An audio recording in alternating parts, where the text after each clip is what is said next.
Mesdames,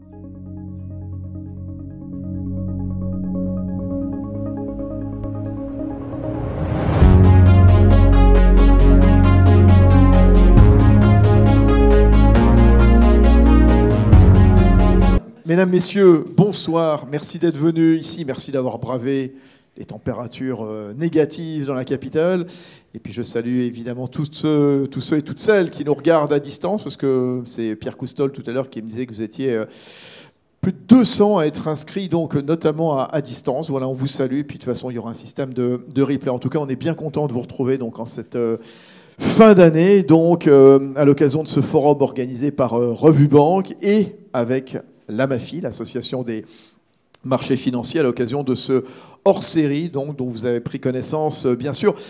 Une fin 2022 qui est marquée par un certain contexte, bien sûr, avec la lutte qui se poursuit contre l'inflation à coup de remontée des taux d'intérêt, bien sûr, spécialement du côté de la Fed. Il y a eu 4 hausses consécutives de 75 points. Il y a la guerre, évidemment, toujours très très vive, évidemment, dans l'Est de l'Europe, la guerre en Ukraine.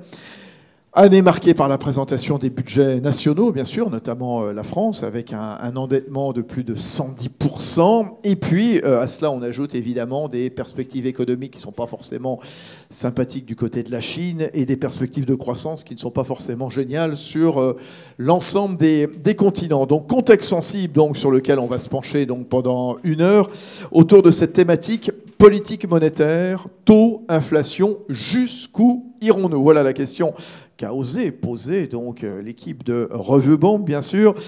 Vous allez pouvoir entendre une nouvelle fois les meilleurs qui sont venus donc pour ce rendez-vous semestriel qu'on vous propose dans cet amphithéâtre. Il y a bien sûr Stéphane Giordano, co-organisateur de cette soirée. Bonsoir Stéphane. Bonsoir. Président de l'AMAFI. Il y a également à ses côtés Nathalie Janson, professeure associée d'économie à Neoma Business School. Bonsoir Nathalie. Bonsoir.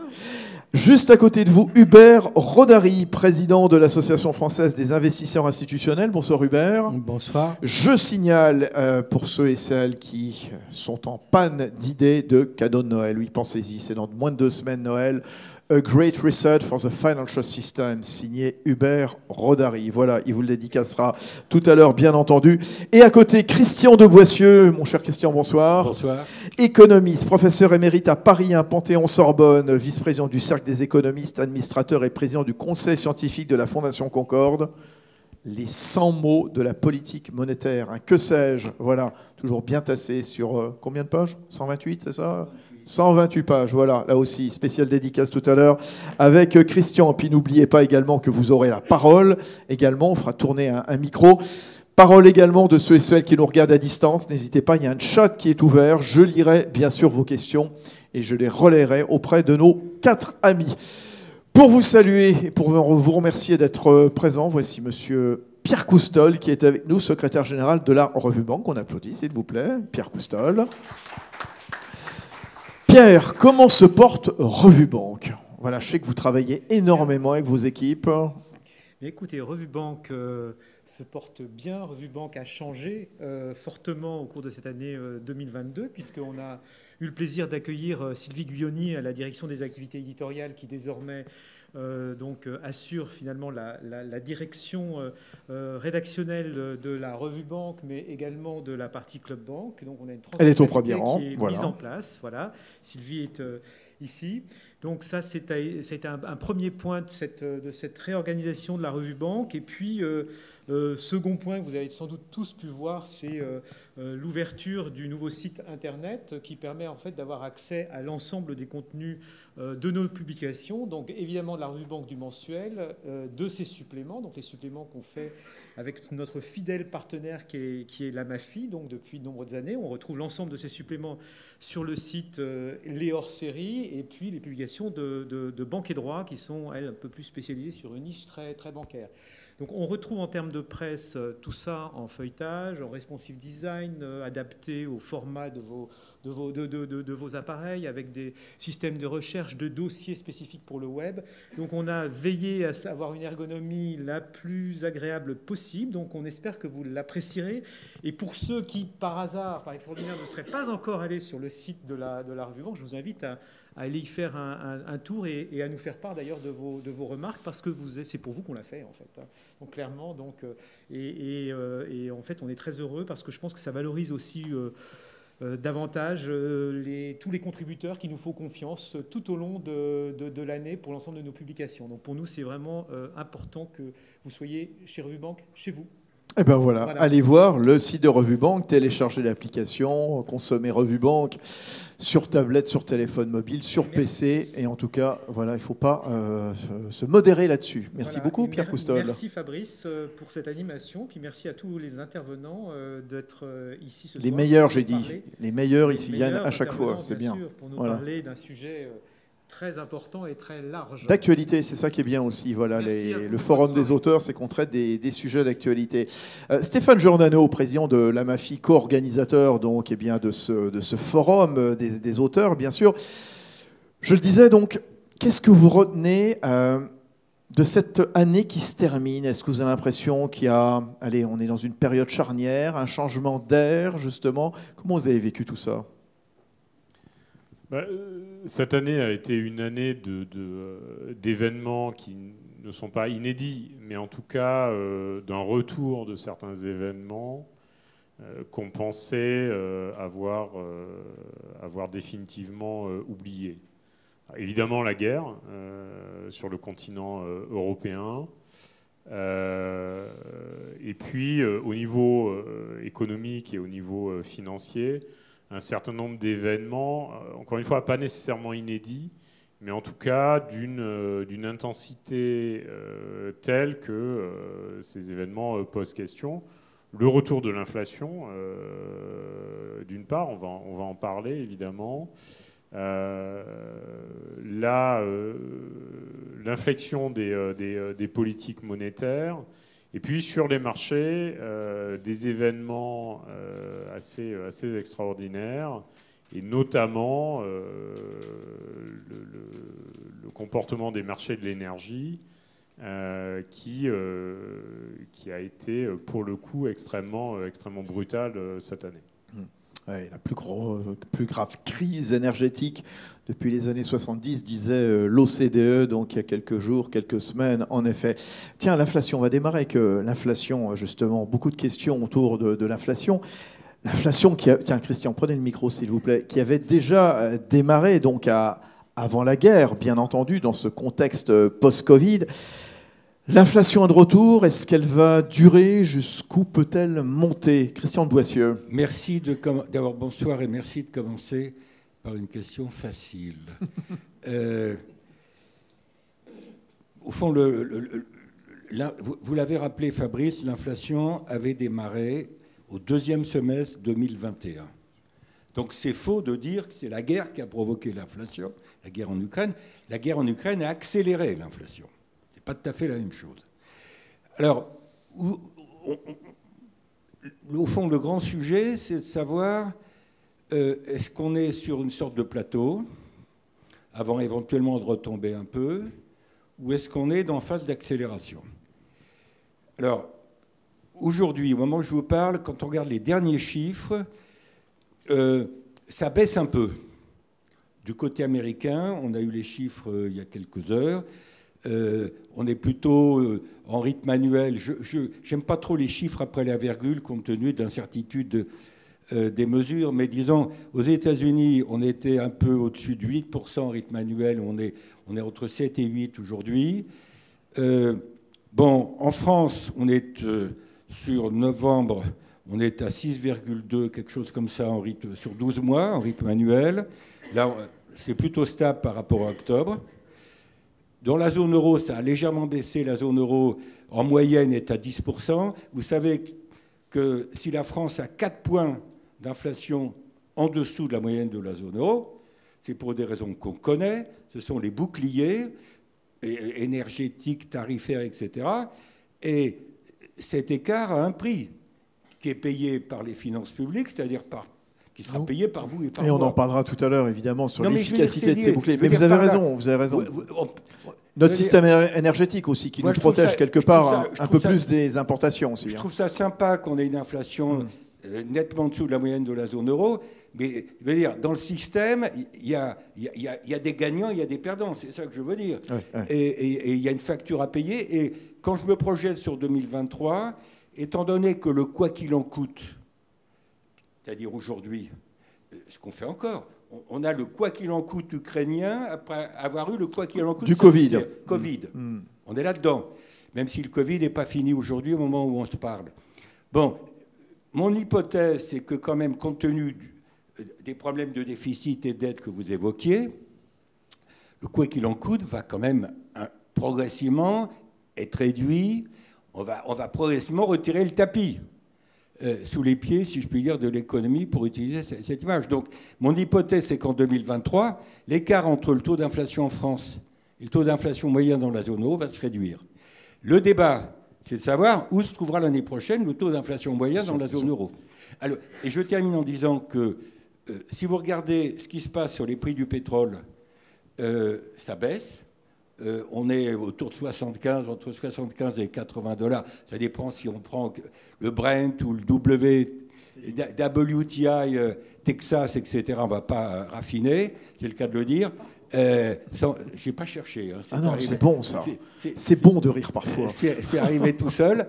Mais non, les prix alimentaires, je vais vous dire, à la fois sur le plan de l'inflation, sur le plan des conséquences économique et sociale, sur le plan de la géopolitique, le choc des prix alimentaires m'inquiète plus que le choc des prix énergétiques. Parce qu'il y a des gens qui meurent des prix alimentaires.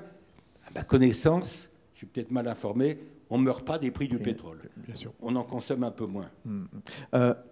Comment on prévoit l'inflation, Nathalie, Stéphane quelles sont les différences d'explication sur l'inflation? J'imagine que quand on est aux États-Unis ou quand on est en Europe, c'est pas la même chose, hein, Stéphane. Alors, effectivement, enfin, je laisserai la parole à Nathalie. Mais d'abord sur les prédictions, je citerai. Enfin, je vais vous livrer une citation dont elle est parfois attribuée à Oppenheimer et parfois à un joueur un joueur de baseball américain, ce qui tend à montrer que c'est une vérité assez universelle. Et il disait « It's difficult to make predictions, especially about the future ». Donc, prévoir l'inflation, je ne sais pas. Ce qui est clair, c'est que l'inflation aux États-Unis et l'inflation en Europe n'ont pas, à ce stade, les mêmes sources. Aux États-Unis, il y a une surchauffe de l'économie. La problématique énergétique est absolument pas la même qu'en Europe. Et d'ailleurs, quand on regarde sur un graphe l'évolution des contrats énergétiques, le prix des contrats US a changé, mais si on met sur la même échelle les contrats Europe et les contrats US, l'évolution des contrats européens est telle que ça écrase complètement et qu'on ne voit rien d'une évolution aux États-Unis. Parce qu'en Europe, on a une dépendance qui est telle que les prix ont été multipliés parfois par 40. Et ça joue beaucoup dans l'inflation européenne, qui est pour une large part quand même une inflation importée, ce qui est beaucoup moins le cas aux États-Unis, me semble-t-il. Nathalie Janson. Alors oui, prévoir l'inflation, oui, tous ces exercices de prévision sont toujours très difficiles à réaliser. Néanmoins, quand on essaye de voir ce que pourrait être l'inflation plus tard, on peut aussi utiliser les marchés. Hein. C'est un moyen aussi d'avoir un peu, notamment pour voir comment les marchés anticipent les taux dans le futur et comment ils anticipent les contrats. Donc ça, c'est une première façon d'anticiper aussi par déduction l'inflation. Donc c'est plutôt une prévision par la négative. Et puis après, vous avez aussi des indicateurs avancés. Donc à l'opposé, qui vous donne une tendance de ce qui peut générer l'inflation en fait au niveau des prix des biens et des services, puisqu'en fait l'inflation dont on parle et qui peut être problématique, puisqu'effectivement c'est une définition très étroite de l'inflation, c'est de dire que l'inflation, effectivement, on la voit quand elle est dans les prix des biens et des services. Peut-être pourriez-vous nous réexpliquer, Nathalie, quel risque engendre l'inflation ? Et notamment sur notre compétitivité. Alors, en fait, donc, tout simplement, donc, une fois qu'on a cet indice d'inflation qui n'est pas toujours très facile à mesurer correctement, hein, puisqu'avec avec l'augmentation de l'innovation, de l'accélération du renouvellement des produits, en fait, il y a toute une problématique par rapport à cette mesure correcte de l'inflation. Donc, si on met tout ça de côté et qu'on regarde en fait en évolution, puisque c'est là davantage où elle a un sens, c'est de voir comment elle évolue, puisque même si l'indicateur n'est pas hyper bon, au moins on regarde comment il évolue dans le temps.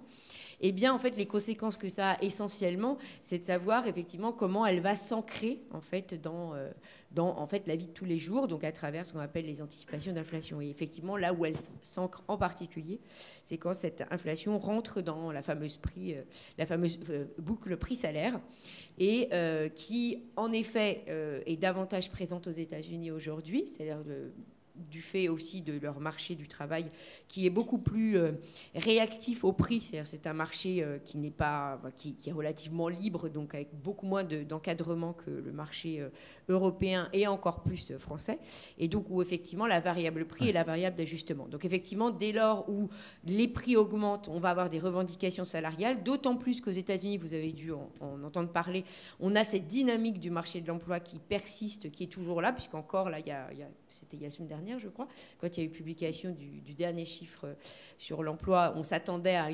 un tassement, et toujours pas. En fait, on a toujours un marché de l'emploi qui est relativement dynamique. Et en effet, plus ce marché est dynamique, et bien plus ça veut dire que l'augmentation des prix va favoriser des négociations salariales à la hausse. Et donc, oui. Allez-y, terminez. Et donc, en fait, si on a des augmentations de salariales à la hausse, en effet, on peut se dire que si tout cet argent est dépensé dans les revenus pour maintenir sa consommation, eh bien, on entretiendra cette hausse des prix à la consommation. Alors, en quoi, justement, c'est important de combattre cette inflation? Quel est le bon timing pour combattre cette inflation? Christian, Hubert, allez-y, Hubert, on ne vous a pas encore entendu, si vous voulez dire un mot. C'est gentil. Moi, je suis toujours très embarrassé, à la fois en tant qu'économiste et institutionnel, par les discussions sur l'inflation. Puisque, en fait, l'inflation, comme l'a dit ma voisine, c'est difficile à mesurer. Hein. Donc, pour moi, en tant que scientifique et en tant qu'ingénieur, j'appelle ça les concepts flous. Hein. C'est-à-dire, et des concepts flous, selon une formule que j'aime bien, appellent des logiques molles et des résultats faux quasi certains. Donc, concept flou, logique un peu flageolante, et donc une imprécision totale sur les résultats des raisonnements. Donc c'est ça, moi je pense que le point que l'on est en train de vivre, c'est qu'on va essayer de faire des raisonnements, mais ces raisonnements n'auront que l'apparence de la rectitude et de la rationalité. Les deux points, moi, qui me semblent importants dans l'inflation, et je vais rejoindre le propos tout à l'heure de Christian, c'est que le premier point, c'est que c'est un doute sur la qualité de la monnaie. La monnaie, c'est un crédit collectif que la société se donne à elle-même.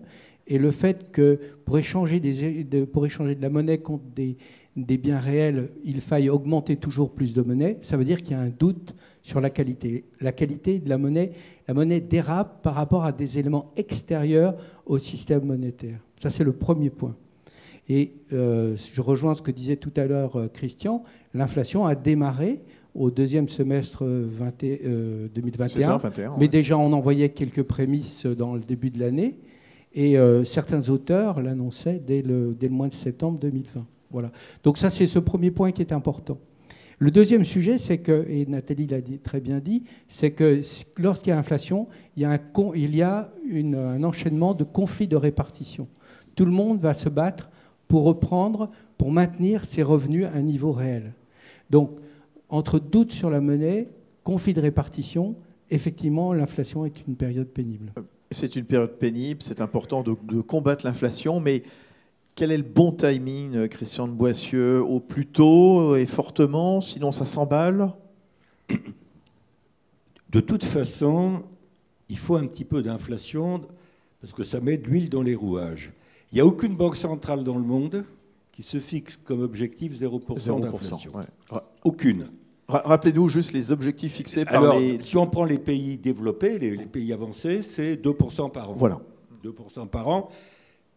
Pour une raison très simple, c'est que si une banque centrale se fixait comme objectif 0% d'inflation, pour avoir 0% en moyenne dans un pays, ça veut dire que vous avez des entreprises et des secteurs qui sont en déflation, baisse des prix.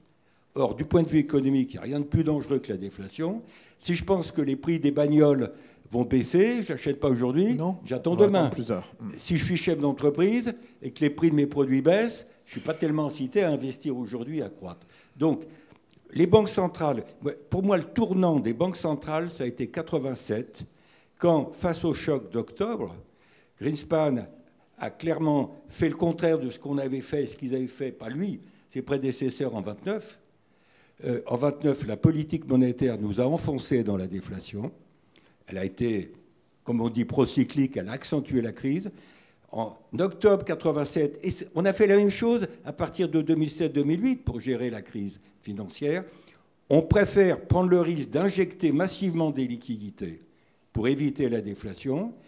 Alors, injecter massivement des liquidités, dans un premier temps, Nathalie l'a suggéré, mais je vais insister là-dessus, ça veut dire qu'au fond, quand on avait, avant septembre, avant l'automne 2021, Hubert, on avait une inflation qui était trop basse, même par rapport à l'objectif de 2% des banques centrales. L'inflation, on avait une économie à la japonaise, où l'inflation est trop basse, 0,1% rythme annuel. Et puis on est passé très vite, sans transition, d'une inflation trop basse à une inflation trop haute. Bon, et ça a été le choc avec les problèmes de pouvoir d'achat. Donc, je dis, il faut un peu d'inflation, mais pas trop, parce que sans ça, on libère les anticipations inflationnistes. Nathalie l'a évoqué. Une différence importante par rapport au problème de spirale ou de boucle prix-salaire, c'est qu'aujourd'hui, je pense que la différence, si on prend la France, la différence entre aujourd'hui et les années 1970, entre les deux chocs pétroliers, c'est qu'entre les deux chocs pétroliers, la boucle prix-salaire s'était enclenchée. J'ai regardé les chiffres pour une autre raison ce matin, et j'ai retrouvé que le taux d'inflation en France en 1974, quelques mois après le premier choc pétrolier, l'inflation en France était à 14%. 14%. Alors on peut débattre de la mesure. Cher Hubert, si tu veux des concepts pas flous, il ne faut pas faire d'économie. Voilà, bon, le conseil du jour. Ouais. Non, mais je veux dire, donc change de discipline ou redeviens ingénieur. Alors là, tu seras... Et même, je pense que les... Ou du football. Christian est toujours taquin. Mais je reviens sur ce que tu dis. Taux d'inflation, cible d'inflation à 1 ou à 2%. Moi, comme je vous l'ai dit, l'inflation, pour moi, c'est un concept flou. Donc cet objectif, pour moi, n'est pas nécessairement toujours pertinent. D'ailleurs, tu as un éminent co-rédacteur de la revue, Jacques Delarosière, qui a dit la Banque Centrale Européenne s'est trompée, c'est une erreur, il l'écrit, hein. Il n'aurait pas dû être à 2, on aurait dû être à 1, beaucoup plus bas. Moi, je pense que le problème, c'est que moi, j'aime bien les agrégats qu'on arrive à mesurer et qu'on arrive à lier au comportement des intervenants. Et je pense que l'indicateur le plus pertinent pour une banque centrale, c'est le suivi de l'évolution des crédits. Des crédits. Or, ceux-ci ont été déraisonnables depuis des années. Ce qui fait qu'aujourd'hui, au terme de 10 ans de politique monétaire non conventionnelle, j'insiste sur le non conventionnel, nous avons perdu les moyens d'utiliser des instruments conventionnels dans l'espoir de maîtriser des phénomènes, on va dire, pas exceptionnels, récurrents, même pénibles. Donc si je voulais prendre une image, c'est la politique conventionnelle, non conventionnelle, c'est au lieu de conduire le camion avec les instruments habituels sur une route, on l'a mis dans le fossé ou dans le champ d'à côté. Mais aujourd'hui, il ne faut pas s'étonner que si on veut le remettre à une certaine allure ou combattre tel ou tel système, on n'arrive pas nécessairement avec les mêmes outils que dans le passé. Je crois que c'est important. Alors, je peux être taquin une phrase. Alors, vraiment, une phrase, Christian. Non, je m'arrête. Soyez taquin. Non, je m'arrête. Non, mais parce que moi, je suis comme Hubert, je préfère le crédit à la masse aux agrégats monétaires. Moi aussi. Mais simplement, il y a crédit et crédit. Donc, si tu dis les banques centrales doivent prendre comment ou surveiller le crédit, qu'est-ce que tu fais du crédit interentreprise et d'aider les clients et fournisseurs qui ont tendance à augmenter dans les périodes de difficulté? Je crois on va laisser la parole. Oui, parce que seront-ils taquins, Nathalie et Stéphane? On va revenir quand même sur l'action des banques centrales donc face à l'inflation. Je le disais tout à l'heure, 4 hausses consécutives de la Fed à 75 points. On verra ce qui va se passer après-demain, 14 décembre. Jérôme Powell a dit que l'ampleur serait probablement modérée. On parle de 50 points. C'est quoi la marge de manœuvre des banques centrales, Nathalie Janson ? C'est une bonne question. Oui. Je pense que Hubert a très bien souligné la situation assez unique, je pense, historiquement parlant, des banques centrales aujourd'hui, puisque, en effet, elles ont mis en branle en fait, une politique monétaire qui est celle dite non conventionnelle, dont on voit qu'elles ne maîtrisent pas tous les rouages. En tout cas, elles ont du mal en fait, à savoir quand elles vont devoir, étant donné qu'on ne l'a jamais fait, forcément, les effets qu'on va provoquer avec une telle politique ne sont pas forcément faciles à anticiper. Et on a bien vu avec le balai de la Fed à se dire non, c'est de l'inflation qui sera transitoire, et puis finalement, elle n'est plus transitoire. Ça, c'est par exemple une illustration du fait que, en effet, avec autant de liquidités, on s'est demandé pendant longtemps pourquoi on ne voyait pas cette fameuse inflation telle qu'on l'a définie de façon classique dans les prêts à la consommation. Et on se demandait si un jour elle allait ressurgir sous cette forme. Et donc, quand on l'a vu ressurgir, du coup, on hésitait à savoir si c'était vraiment ça, puisqu'en fait, on l'associait bien évidemment à la fin du Covid et au problème de remise en route de l'offre.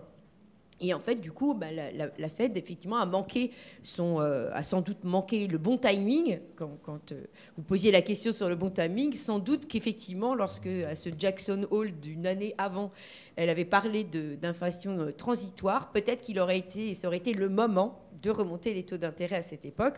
Or, elle a tardé, puisqu'elle avait du mal à interpréter en fait, les signes qui étaient devant elle. Donc je pense qu'effectivement, le côté inédit aujourd'hui de la situation, c'est qu'on a mis en œuvre pendant quand même de très nombreuses années, puisque la Fed a commencé en 2008, et effectivement, on n'a pas arrêté d'accumuler des politiques non conventionnelles dont on ne maîtrise pas effectivement tous les aspects de diffusion, parce qu'il ne faut pas oublier qu'une monnaie, ça se diffuse. Donc oui, une monnaie n'est pas neutre, puisqu'en fait, elle va rentrer dans un point de l'économie, elle va avoir des impacts, elle va donner des décisions, et donc forcément, elle a un impact sur l'économie. Le problème, c'est qu'on ne maîtrise pas tout, et qu'effectivement, on ne sait pas comment elle va ressortir à la fin, et c'est la situation dans laquelle un peu on est aujourd'hui, à savoir, on ne sait pas trop, effectivement, si finalement, on doit resserrer fortement, pas fortement, voilà. Et ça pose aussi la question, là je reviens sur ce que vous disiez, le Jackson Hole de 21, donc voilà, août 21, la communication des banques centrales, Stéphane Giordano, quid de cette communication? Qu'est-ce qu'elles doivent dire, ces banques centrales? Alors, qu'est-ce qu'elles doivent dire? C'est difficile à dire. Ce qui est clair, c'est que les banques centrales s'efforcent de trouver la bonne mesure pour, d'une part, casser la spirale inflationniste prix-salaire, ou en tout cas l'empêcher de s'installer, mais sans retomber dans une spirale déflationniste qui serait sans doute pire, en fait. Et les banques centrales font ça dans un monde qui est par ailleurs en forte tension, et avec des économies qui sont en forte tension. Encore une fois, je vais revenir à la question des marchés de l'énergie. On a vu des hausses extrêmement marquées des prix de l'énergie avec des événements qui sont humainement dramatiques, la guerre en Ukraine. Mais quand on regarde ce que ça signifie en termes de perturbation des flux énergétiques, c'est une perturbation de moins de 5% des flux qui étaient imprévus. Ça suffit à multiplier des prix par 20 ou par 40.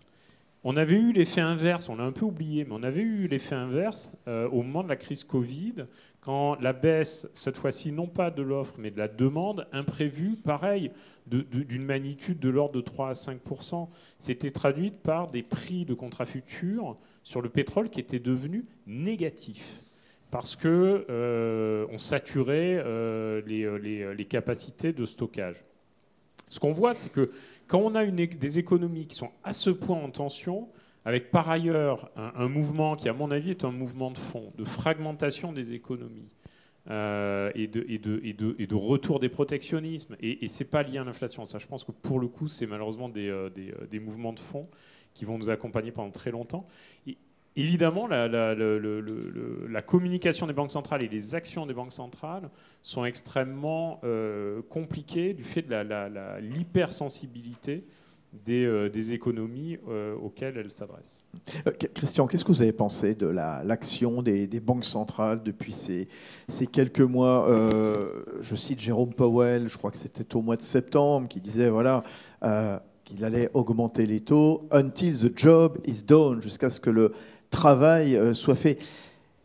Quitte peut-être à abîmer l'économie, quitte à abîmer l'emploi. Les banques centrales ont bien réagi à vos yeux ou pas, Christian? Je pense qu'on demande trop aux politiques monétaires depuis des années. Et on demande trop aux politiques monétaires, d'abord parce que les politiques budgétaires se laissent un peu aller, et parfois plus qu'un peu. Et on en reparlera tout à l'heure, bien entendu. Et que les politiques dites structurelles sont souvent assez défaillantes. Il a fallu attendre la crise du Covid pour qu'on trouve l'intérêt des politiques industrielles. Donc, on a chargé la barque, à mon avis, de manière excessive. Alors, je suis d'accord avec Nathalie, la Fed a trop tardé, mais je trouve que c'est facile de le dire après. Oui, c'est toujours très facile. Christian, la Fed a trop tardé et la BCE par rapport à la Fed n'a-t-elle pas encore plus tardé? La BCE a plus tardé, ouais. Et moi, je n'ai pas de problème pour écrire, pour dire la BCE a trop tardé parce qu'elle a hésité dans ce débat, ces conflits d'objectifs entre lutter contre l'inflation et ne pas accentuer la récession ou essayer d'aider un peu la sortie de crise. Même si le mandat, c'est-à-dire le traité de Maastricht, même si le mandat de la BCE est plus ciblé sur la stabilité des prix exclusivement, l'inflation, ouais. Quasiment exclusivement par rapport à la Fed, de fait, il y a des conflits d'objectifs. La Fed qui associe chômage, croissance, hein, voilà, pour simplifier. Alors, une deuxième raison pour laquelle je pense on cherche peut-être un peu trop la barque, on demande tout aux politiques monétaires pour pallier les défaillances des autres politiques économiques, c'est que quand vous regardez ce qui se passe aujourd'hui, on demande aux banques centrales de se préoccuper de stabilité monétaire, stabilité des prix, ce qui est leur principal objectif. Elles doivent se préoccuper de stabilité financière, lutter contre, prévenir ou lutter contre les crises dites systémiques, et Dieu sait s'il y en a eu. Je veux dire, la nouveauté 2022 et 2021-2022, c'est qu'il n'y a pas une crise systémique, vous avez une conjugaison de crises systémiques entre le sanitaire, la guerre en Ukraine et les problèmes. Je pense qu'on n'est pas complètement sorti, à mes yeux, de la crise financière qui a été enclenchée en 2007-2008. Donc, voilà. Et troisième, et du coup, alors maintenant, les banques centrales se mettent à se préoccuper de verdissement de la politique monétaire. Bon, de lutte contre le changement climatique. Il me semble que c'est pas dans leur mandat. C'est pas. Alors voilà. Alors la Banque centrale européenne, dans sa politique de rachat d'obligations, elle va tenir compte de plus en plus de la question de savoir s'il s'agit d'obligations dites vertes, même si on n'est pas d'accord aujourd'hui pour définir ce qu'est une obligation verte avec tous les problèmes de greenwashing, etc. Donc il y a eu. Je termine. Il y a eu une diversification des objectifs, de la dispersion de ce fait-là, à mon avis, du côté des banques centrales, sans qu'il y ait une multiplication corrélative des instruments. Je crois que c'est ça qui crée la frustration. Nathalie, est-ce que la BCE était suiveuse par rapport à la Fed? Est-ce que la capacité d'intervention de la BCE est limitée par rapport à le passé, ce qu'on a connu il y a 10 ans? Alors, je voulais juste, j'en profite pour rebondir. Effectivement, je pense que la politique monétaire, on lui en demande beaucoup trop. Alors, il y en a plus d'un qui doivent se retourner dans leur tombe, notamment Friedman, qui a passé sa vie à essayer de montrer qu'il ne fallait surtout pas justement l'utiliser parce que dans le long terme, elle ne sert pas à grand-chose. Et on a un petit peu oublié cet héritage-là, ça c'est clair. Et donc, je dirais presque que la politique monétaire, c'est devenu l'opium du peuple. C'est-à-dire que quand on ne veut pas, plutôt que d'essayer d'aller travailler au corps sa politique budgétaire, finalement, on l'a bien vu, de toute façon, on a injecté des liquidités pour faire moins mal par rapport à des problèmes plus compliqué à résoudre. Et voilà, et peut-être qu'on s'est habitué, du coup on s'est dit, ah bah tiens, utiliser la politique monétaire, c'est un petit peu plus facile que la politique fiscale, et du coup, voilà. Donc la BCE... La zone euro, vous suivez, voilà. C'est d'autant plus problématique qu'en effet, on a à composer avec des économies qui ne sont pas totalement homogènes, ça c'est moins qu'on puisse dire, et qui composent avec des réalités effectivement budgétaires différentes. Donc on voit bien que la BCE a toujours été marché sur des œufs par rapport à ce thème-là. On se rappellera les débuts du Covid où en fait Mme Christine Lagarde avait commencé en disant oui, on va intervenir, mais quand même pas trop, donc sous un peu ce principe un peu d'orthodoxie, disant oui, on va pas agir par rapport à l'écartement des spreads. Et en fait, une semaine plus tard, elle revenait totalement en arrière sur ses propos parce qu'elle voyait bien que ça devenait ingérable. Et par rapport à la crise sanitaire, elle n'a plus rien dit et on a agi sur les spreads. Donc on voit qu'à chaque fois, en fait, on ajoute par rapport au discours de départ qui était de l'orthodoxie monétaire, avec surtout on n'impacte pas directement le marché de la dette souveraine. En fait, en réalité, on a fini par beaucoup impacter le marché de la dette souveraine à travers la politique monétaire européenne. Hubert Rodari. Volontiers, je reprendrai ce que vient de dire Nathalie en disant c'est un nouvel exemple dans le discours qui est assez difficile, en reprenant ce que disait Christian, les conflits d'objectifs. Cela vient du fait que, en théorie, la politique monétaire, ses organes, la Banque centrale, devraient agir dans le cadre d'un système, au sens fort du terme, qui a ses lois, qui a ses règles, et à partir duquel on peut concevoir l'économie comme un système qui, même complexe, peut être régulé. Et donc, après, il y a des organes de décision pour cette régulation. Et il n'y a pas nécessairement conflit d'objectifs, puisqu'il y a un objectif voulu de resserrement de l'activité pour combattre quelque chose qui, théoriquement, produit ceci, cela. Or, aujourd'hui, on n'est plus dans ce système. C'est ce que j'ai dit tout à l'heure. Le camion a quitté la route, il est dans le champ, et on n'utilise pas les instruments, l'accélérateur, le frein de la même façon quand on est sur une route bien sèche et quand on est dans un champ un peu boueux. C'est exactement la situation que l'on décrit. Le point important aussi également qui a été relevé par Stéphane tout à l'heure, c'est la problématique de l'énergie. Et je crois là aussi il ne faut pas sous-estimer la relation entre énergie et politique monétaire, puisque en fait l'énergie c'est un élément de richesse et la monnaie ça devrait être également un réceptacle de richesse aussi stable que ce soit que possible. C'est pour ça qu'il faut que l'inflation reste très très limitée dans ses objectifs. Christian de Boissieu, dans l'interview que vous avez accordée à Sylvie Guyoni, cette double page donc dans le hors-série dont on parle, politique monétaire, taux inflation, jusqu'au... J'aurais qu'on revienne sur un point que je trouvais très intéressant, ce décalage donc d'intervention entre la Fed et la BCE. Et vous expliquez que ça a entraîné évidemment un recul de l'euro sur le dollar qui devrait poursuivre son ascension. Et vous vous interrogez, est-ce que la prédominance du dollar est-elle un handicap? Est-ce qu'il faut revoir le système? Est-ce qu'il faut revoir le fait que le dollar ne soit plus forcément la monnaie reine quelque part dans le système mondial? Écoutez, moi j'aimerais bien qu'on puisse se mettre d'accord sur des règles au niveau mondial. Ça n'aurait de sens qu'au niveau mondial, compte tenu de la globalisation financière. Ça, c'est ce qu'on pourrait appeler le first best. La vie, malheureusement, c'est souvent faite de second best. Je veux dire par là que je ne crois pas que... Alors, mon horizon personnel est forcément limité compte tenu de mon âge et j'essaye de me projeter au-delà de mon horizon personnel, mais je ne crois pas qu'on va revenir de sitôt à quelque chose qui ressemble au système de Bretton Woods, c'est-à-dire un système de change stable, pas fixe, mais relativement stable, ajustable de temps à autre. Je ne crois pas parce que il y a parfaite mobilité des capitaux. Et même, Stéphane, tu parlais tout à l'heure d'amorce de fragmentation de l'économie mondiale. Je ne la vois pas dans le domaine financier, je la vois peut-être dans le domaine commercial, avec la remise en cause les conséquences du Covid, les chaînes de valeur internationales qui ont été un peu perturbées ou beaucoup perturbées, etc. Mais dans le domaine financier, c'est comme ça, on va continuer à vivre avec une situation de parfaite mobilité des capitaux et pas assez de coordination internationale pour assurer la stabilité des changes. Conclusion, je pense qu'on va continuer à vivre au plan mondial dans les années qui viennent avec des changes flottants, l'exception étant la zone euro.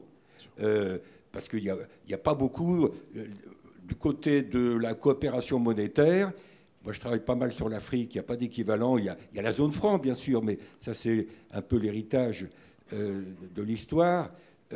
En Amérique latine, en Asie, vous n'avez pas beaucoup de coopération monétaire, que je sache.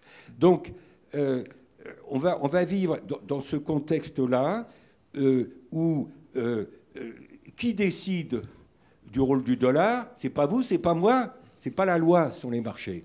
C'est le système. Et aujourd'hui, si le dollar fait 60% des réserves de change des banques centrales... Versus 20% pour l'euro. 20% pour l'euro, et après des miettes. Ouais. Après des miettes, le yen n'est plus une vraie monnaie internationale, même en Asie. Et la devise chinoise qui s'appelle le yuan n'est pas encore une devise internationale. Le yuan fait 2% des réserves de change des banques centrales. Mais Christian, à terme, est-ce qu'on peut envisager non plus un duopole, mais aller à un... Je sais pas comment on dit, un trio, un tripole, une triade, ou ce que vous voulez. Je pense, si je me projette dans 10 ans, d'ici 10 ans, la devise chinoise sera pleinement convertible. Et compte tenu du fait que je pense que la montée de la Chine dans tous les domaines économiques, bancaires, financiers me paraît irrémédiable, irrépressible, irréversible, je pense que le yuan sera une monnaie de réserve mondiale, à côté du dollar qui sera toujours là, et à côté de l'euro qui, malgré les crises, je pense qu'on n'est pas à l'abri de nouvelles crises dans la zone euro, mais je crois à la durabilité de l'euro. Et donc, on aura un tripole. Simplement, tout ça bouge très lentement. Il y a 20 ans, le dollar faisait 65% des réserves de change des banques centrales. On est à 60. Ça n'a pas bougé. Oui. Bon, 60% aujourd'hui. Donc, c'est vraiment le temps long, ce que Schumpeter appelait la dynamique grandiose. C'est pas des trucs au jour le jour. Hein. Les taux de change, ils changent au jour le jour. Les parts de marché des différentes devises, il faut du temps parce que c'est comme au Grand Prix de Monaco, quand vous partez en tête, vous faites la course en tête, vous terminez en tête à Monaco, le dollar fait la course en tête. C'est les avantages du club. J'utilise le dollar parce que je sais que vous l'acceptez. Et puis les cryptos vont rien changer à ça, quel que soit leur avenir. Les crypto-monnaies vont rien changer à la prédominance du dollar. Il va y avoir un rééquilibrage, et qui va prendre du temps. Et je termine en disant... Supposez un monde dans lequel, dans X années, 20 ou 30 ans, il y ait ce tripole, dollar, yuan chinois et euro, chacune ayant par exemple un tiers de part de marché pour la plupart des fonctions de la monnaie. Rien ne prouve que ces systèmes plus équilibrés provoquent plus de stabilité. Rien ne le prouve. Dans la littérature économique, il y a des résultats flous. Ah ben encore, on revient là-dessus. Nathalie Janson. Oui, d'ailleurs, je continue sur cette thématique. En effet, en monnaie, en fait, il n'y a pas... en général, il y a une monnaie dominante à cause des effets de réseau. C'est très rare qu'en fait, on ait des parts de marché équilibrées. Parce qu'en fait, on a avantage, pour plein de raisons, à utiliser une en particulier. Et là où je pense qu'effectivement, je rejoins Christian sur la domination du dollar qui remonte à loin et qui est toujours là malgré toutes ces années d'euros, depuis maintenant plus de 20 ans. Voilà, plus de 20 ans.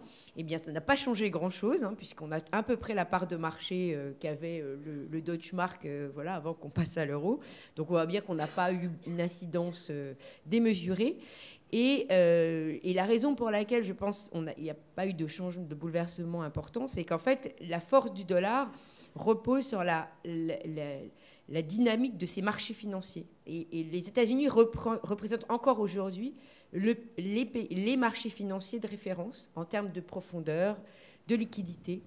Et par conséquent, on l'a bien vu à l'occasion de la remontée des taux d'intérêt, à peine la Fed remonte ses taux d'intérêt que, hop, les flux dollars reviennent à la maison.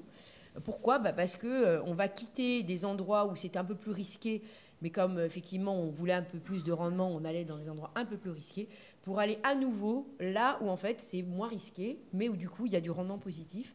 Et ça, effectivement, ça va être dur à combattre parce qu'il faudrait, et la même chose, il faut le garder à l'esprit pour la rivalité avec la Chine, il faudrait que la Chine arrive aussi à un fort développement de ses marchés financiers, et elle n'en a pas vraiment pris la route, pour qu'en fait, elle puisse avoir vraiment une concurrence sérieuse avec le dollar. Stéphane Giordano.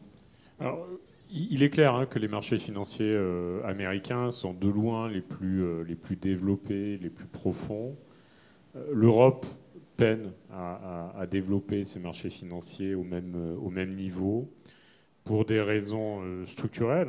Le premier pilier de l'approfondissement des marchés financiers américains, c'est le fait d'être une seule zone monétaire, ce qu'on a aussi quasiment en Europe, mais aussi une seule zone en termes de droit, en termes de culture, en termes de langue, ce qu'on n'a pas et ce qu'on n'est pas prêt d'avoir évidemment en Europe.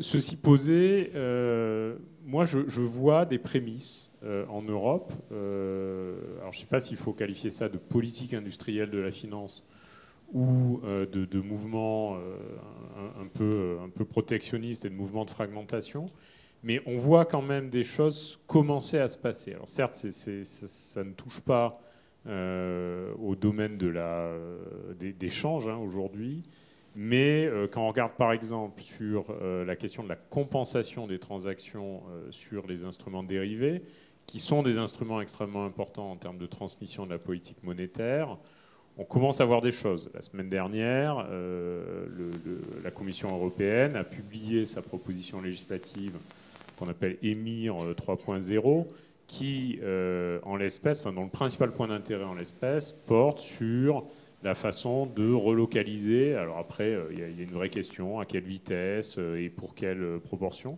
mais à relocaliser la compensation des swaps en euros, typiquement.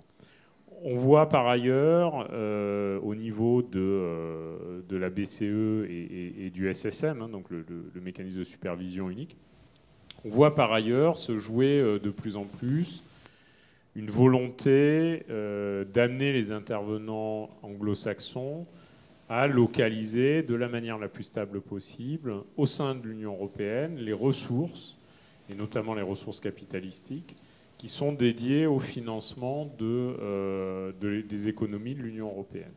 Donc on a un jeu quand même de fragmentation financière qui commence à se mettre en œuvre et sur lequel l'Europe est d'ailleurs pas le first mover, elle est assez loin. Un mot, parce que j'aurais qu'on s'intéresse ensuite aux perspectives de croissance, c'est ce qui nous attend en 2023. Au final, un resserrement additionnel de la politique monétaire sera nécessaire ou pas, Christian de Boissieu? Mais le micro.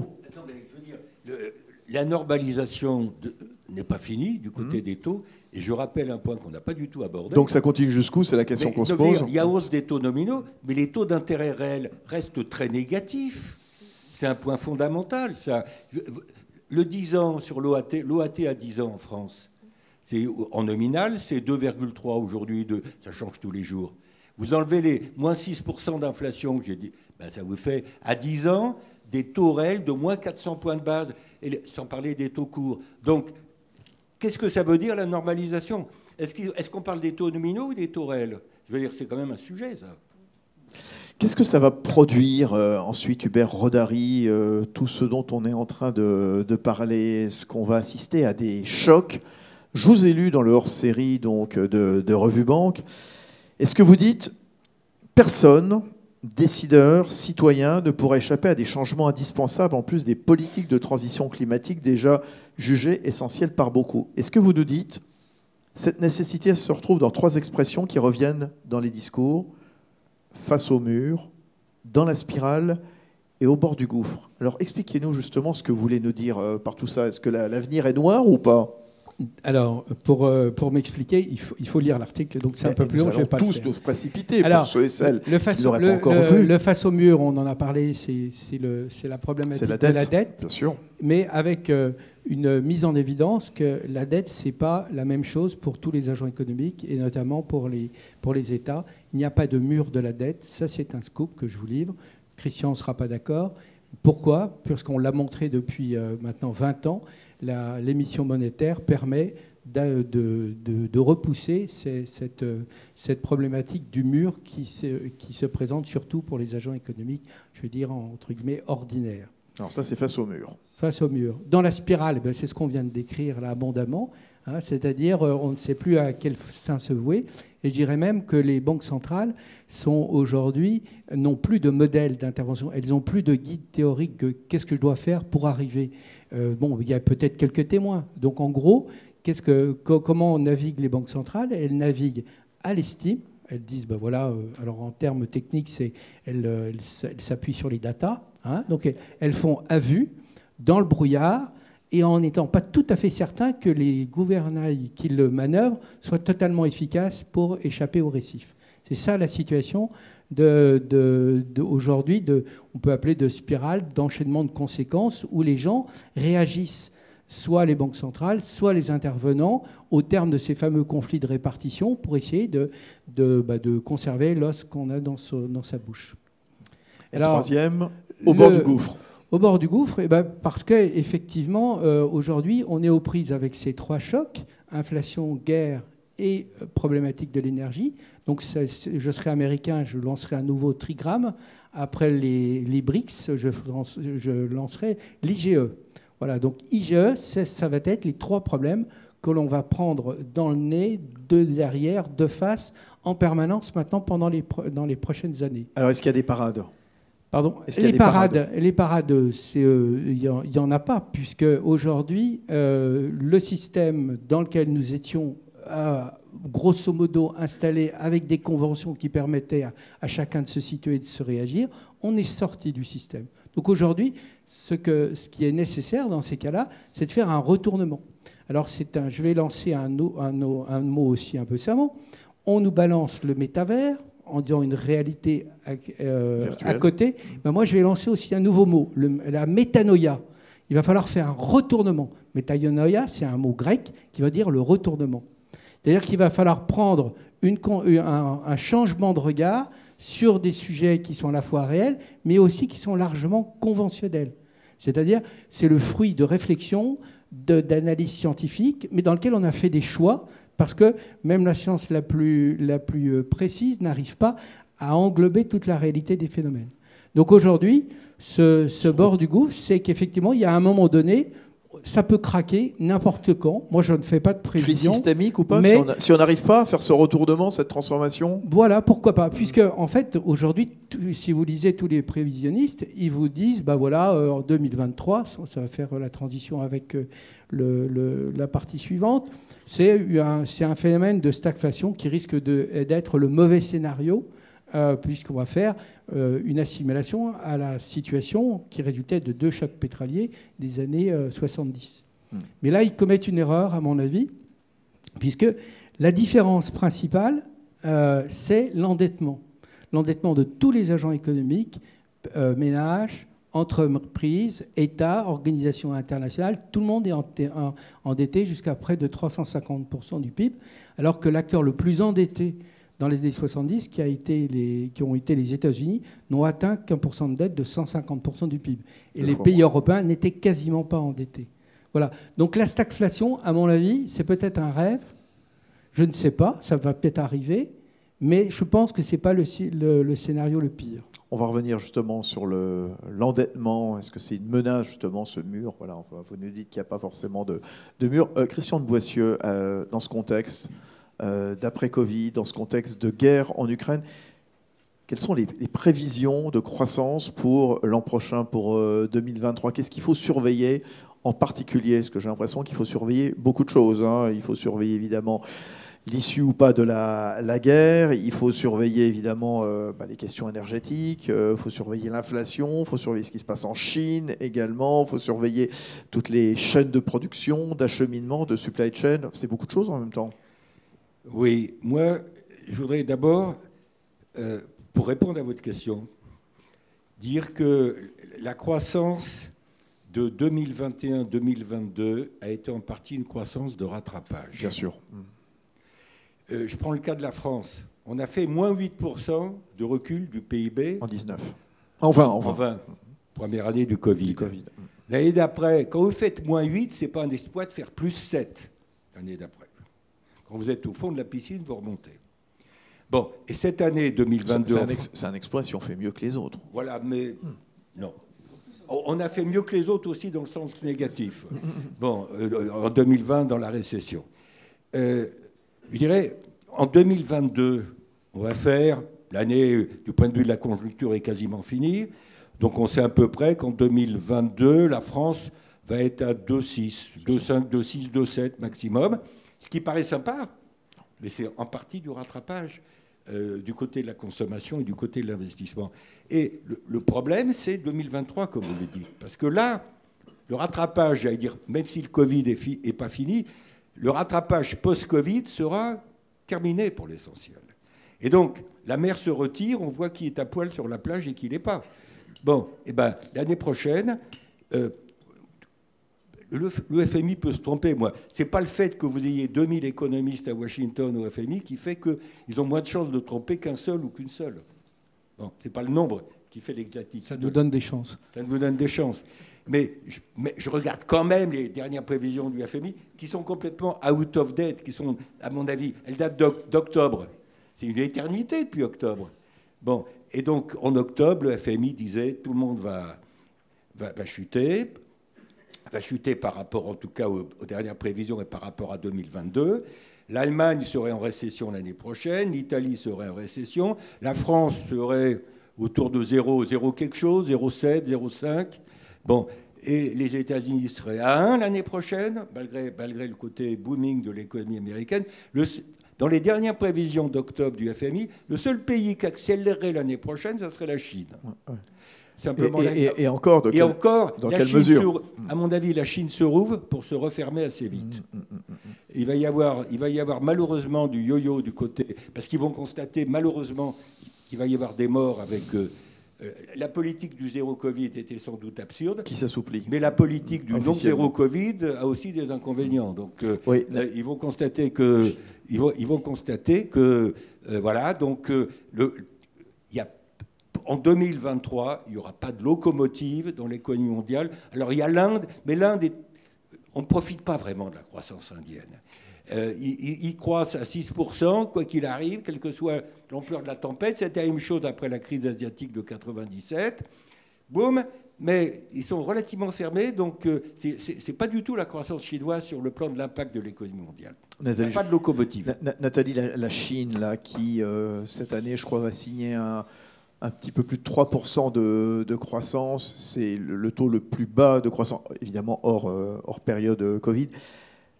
Est-ce que c'est un point noir, la Chine, à surveiller ?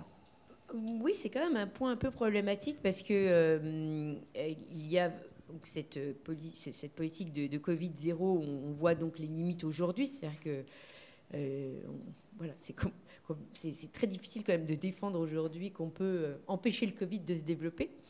Et d'autant plus que le pacte social, en tout cas les Chinois sont prêts en fait à se priver de certaines libertés si en effet leur bien-être économique est relativement acceptable. Or, dans cette équation, leur bien-être économique n'est plus assuré puisque beaucoup sont exposés à la crise immobilière.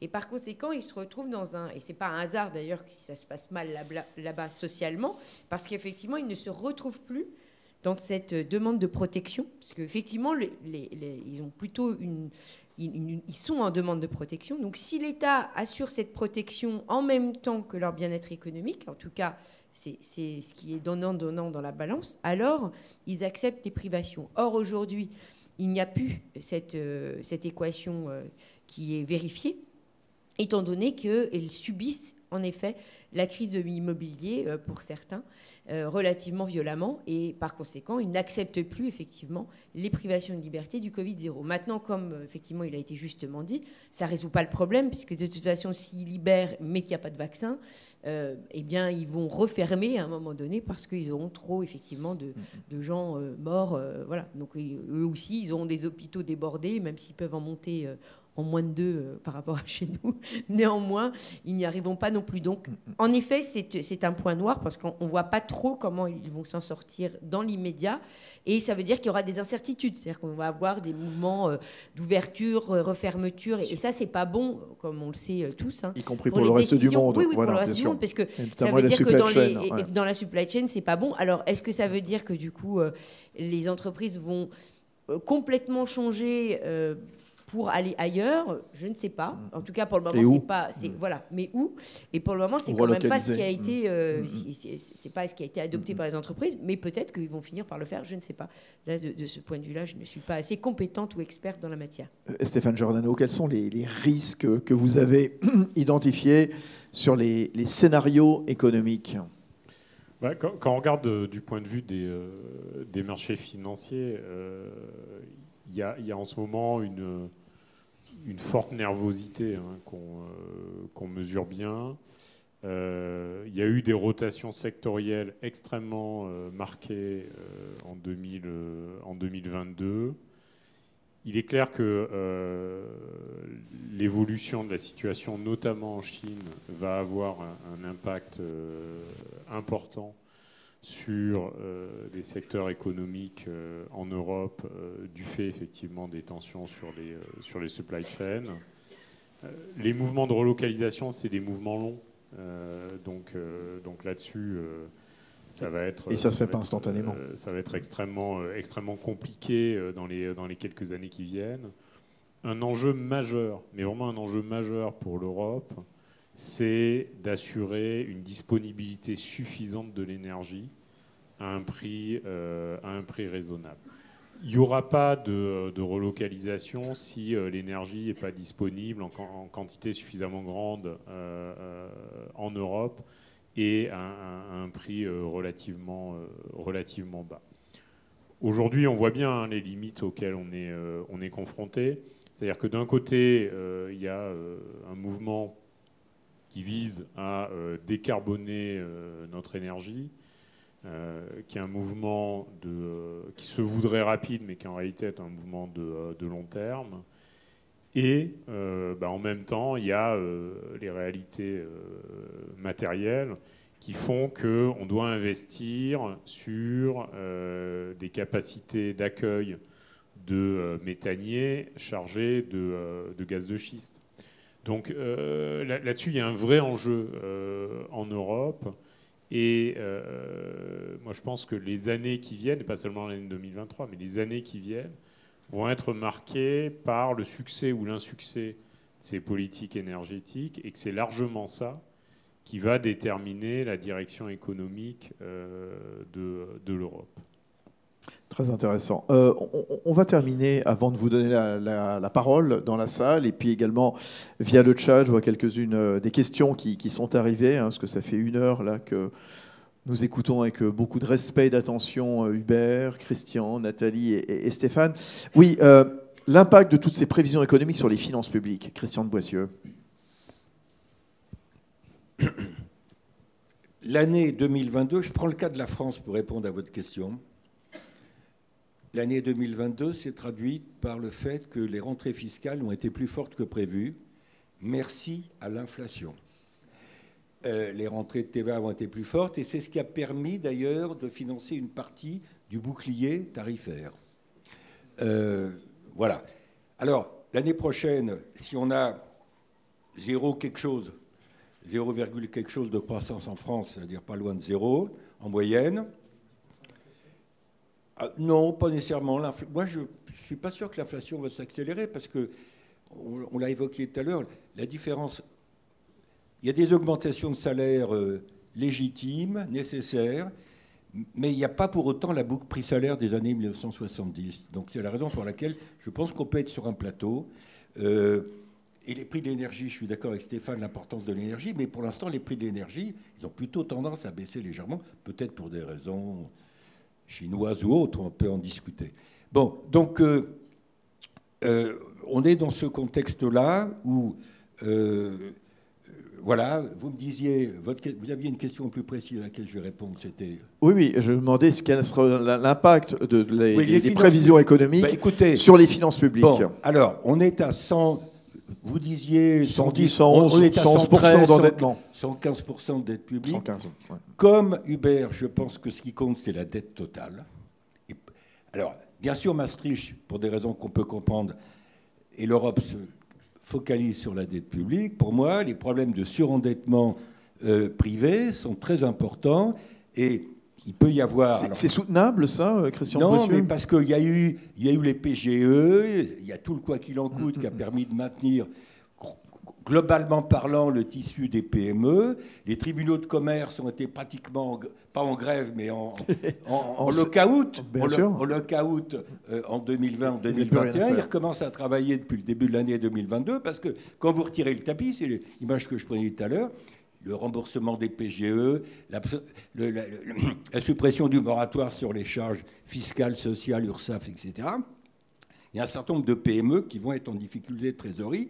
Et c'est ce qui m'inquiète sur l'évolution de l'emploi. On n'a pas beaucoup parlé de l'emploi en 2023, mais certes, le chômage a baissé, a été malgré le Covid, et jusqu'à présent malgré les conséquences de la guerre en Ukraine. Mais le jour où vous retirez l'assistance respiratoire de l'économie, vous retirez l'oxygène, là, il va y avoir malheureusement, je crains, des défaillances, des problèmes de liquidité dans le tissu d'un certain nombre de PME fragiles.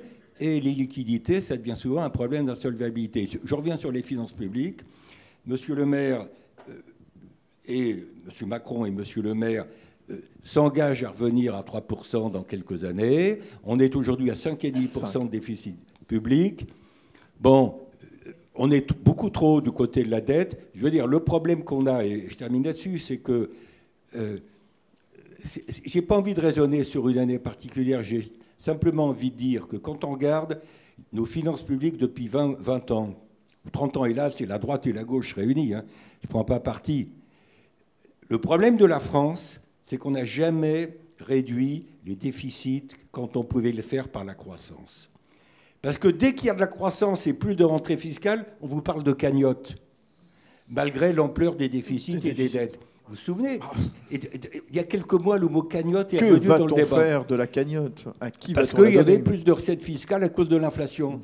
Bon, donc le débat, c'est la question de l'efficacité ou pas des dépenses publiques, qui pose un problème de volonté politique et un problème de méthodologie. C'est-à-dire que tant qu'on n'aborde pas le problème de l'efficacité des dépenses publiques aux différents niveaux, État et collectivités locales. Tout le monde. La LOLF, la fameuse LOLF, il y a 10 ans, loi d'orientation sur les lois de finances, là. On a travaillé sur la LOLF beaucoup. Bon, mais ça s'appliquait à l'État. Les collectivités locales, on n'a jamais abordé le problème de l'efficacité des dépenses embauché locales. À tout va. Donc, voilà, pour moi, le problème des finances publiques, c'est le problème de la maîtrise des dépenses. De tout le monde, toutes les collectivités. Hubert Rodari, un mot chacun, puis après vous allez prendre la parole. Non, c'est juste une question sur sur la conjoncture à venir. Moi, je pense qu'en termes de méthodologie, il faut plus raisonner en termes de récifs qu'en termes d'évolution. On revient sur vos face au mur. Exactement, en récif. Et je crois que là, je reviens sur ce que disait à juste titre Stéphane, c'est le problème de l'énergie. Et ce n'est pas uniquement un problème pétrolier, parce que le système pétrolier, il est approvisionné, il réagit comme un marché, on contracte la demande, le prix baisse, et c'est ce qu'il fait actuellement, etc.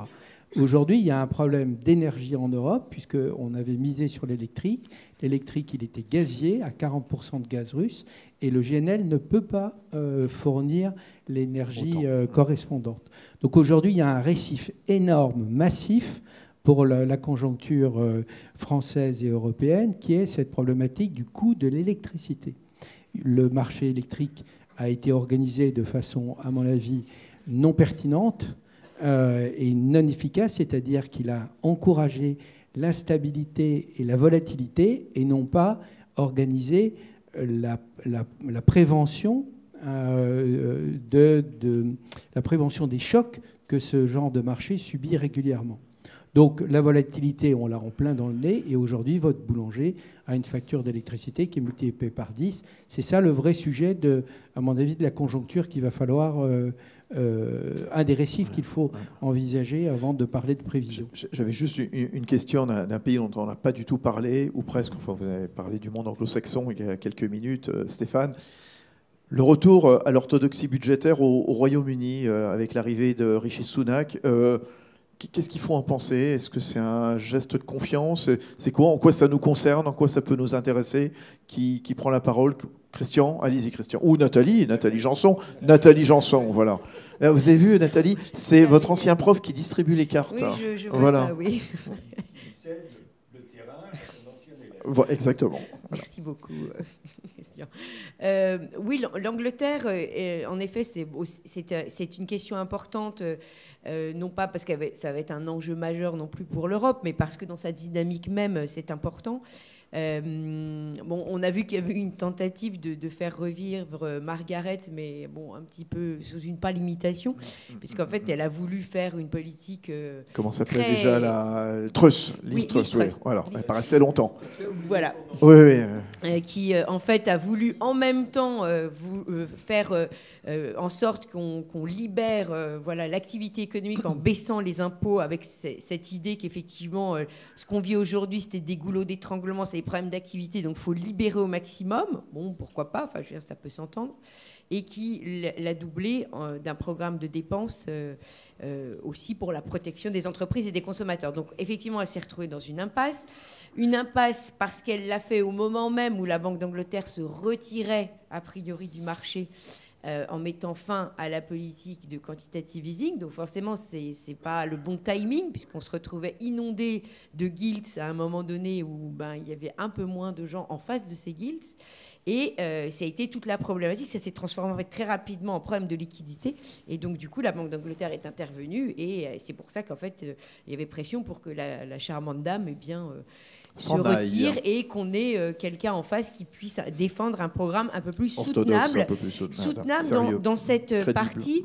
Mais le programme que je vais mettre sur le marché est crédible, c'est-à-dire qu'il va pouvoir être absorbé.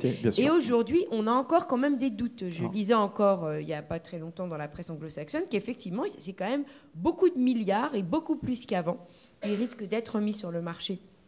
Et ce n'est pas des rythmes auxquels on avait l'habitude avant. Alors quand on pense que ça se fait à un moment où la Banque d'Angleterre ne sera moins présente, on se demande effectivement si on aura cette capacité d'absorption par le marché de tous ces besoins de financement. Voilà. Donc ça, c'est effectivement un point non négligeable. Bon, au final, un mot vraiment optimiste ou pas sur tout ce qu'on vient de dire là? Allez, Stéphane. Alors, un mot. Oui, c'est la fameuse blague. Hein. How is war going? Good. In one word, good. In two words, not good. Donc difficile de se positionner. Ce qui est certain, c'est qu'on va continuer, selon ce qui est à la fois une bénédiction et une malédiction dans certains pays en Asie, on va continuer à vivre une période intéressante. Oui, une période intéressante, et je pense qu'on sous-estime la capacité des entreprises à trouver des solutions aux problèmes. Hubert. Prudent. Christian, avec le micro. Volontariste. Ah, c'est bien. Voilà. Volontariste. Et je suis volontariste et je termine sur une note positive. On n'a pas du tout parlé de l'innovation. On n'a pas du tout parlé des jeunes et des talents. Je suis optimiste sur ces deux questions. Mais c'est bien. Sur la capacité de la France à former, maintenant il faut les retenir, les talents, et la capacité aussi à rester sur la frontière technologique dans pas mal de domaines, c'est-à-dire à travailler l'innovation. Le plan France 2030 est intéressant sous cet angle-là. Bravo. Question dans la salle. Oh là là, tout le monde. Alors s'il vous plaît, à chaque fois, je vais vous le demander une question courte, avec une réponse courte pour que le micro passe le plus souvent possible. Je compte sur vous. Allez-y, monsieur, en premier. Oui, bien sûr, je vous donne la parole après. Merci. Une question courte. Donc, juste la Banque centrale du Japon, elle, qui a été confrontée à des problèmes d'explication de l'inflation pendant très longtemps, avait notamment exploré la voie de la démographie. S'était penchée sur le rôle de la démographie par rapport à son absence d'inflation. Vous n'en avez pas parlé. Est-ce que vous en diriez deux mots ? qui prend la parole. Allez-y, Christian de Boissieu, je vous prie. Non, mais en France, Patrick Artus, chez Natixis, avait pas mal repris ses thèses en disant les conséquences macroéconomiques du vieillissement de la population. C'est un peu dans cette optique-là qu'on fait des raisonnements. Simplement, il y a 30 ou 40 ou 50 ans, on travaillait sur des modèles de cycle de vie où on partait de l'idée que, voilà, quand on est à la retraite, on n'épargne plus puisqu'on a un horizon borné, on consomme. Et donc, on part de l'idée que la proportion à consommer des seniors est plus importante que celle de l'âge intermédiaire, si je puis dire.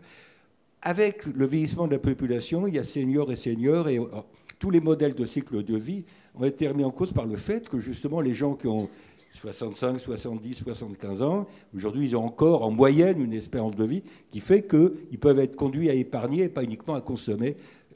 Donc, c'est compliqué, parce que l'idée de dire il y a un lien entre la pyramide des âges, c'est votre question, et le taux d'inflation dans une économie, ce lien, il repose sur des proportions à consommer et à épargner qui sont différentes selon les classes d'âge. Et je suis en train de vous dire que c'est beaucoup plus compliqué que penser les modèles de cycle de vie. Donc moi, je ne suis pas fanat des modèles qui vous disent le vieillissement de la population, c'était le raisonnement de la Banque du Japon, j'imagine, c'était un peu ça. Il peut y avoir aussi l'impact du déclin démographique. La Russie, pour ne pas la citer, est un pays dans lequel la population baisse. La Chine est un pays dans lequel la population baisse. Bon, ça peut avoir des conséquences sur la consommation, sur l'inflation, etc. Donc, voilà, on peut partir dans différentes directions. Je n'ai pas un résultat unique pour répondre à votre question. Question, monsieur, s'il vous plaît. Christian de Boissieu nous a rappelé tout à l'heure que la BCE avait un peu tardé par rapport à la Fed dans le mécanisme de hausse des taux qui n'est pas terminé. Ma question, est-ce que pour autant la BCE doit se calquer totalement sur la Fed si on tient compte non seulement des différences de l'origine de l'inflation quant aux États-Unis et en Europe, mais aussi si on tient compte des différences dans l'efficacité des circuits de transmission de la politique monétaire et d'autres variables de ce genre.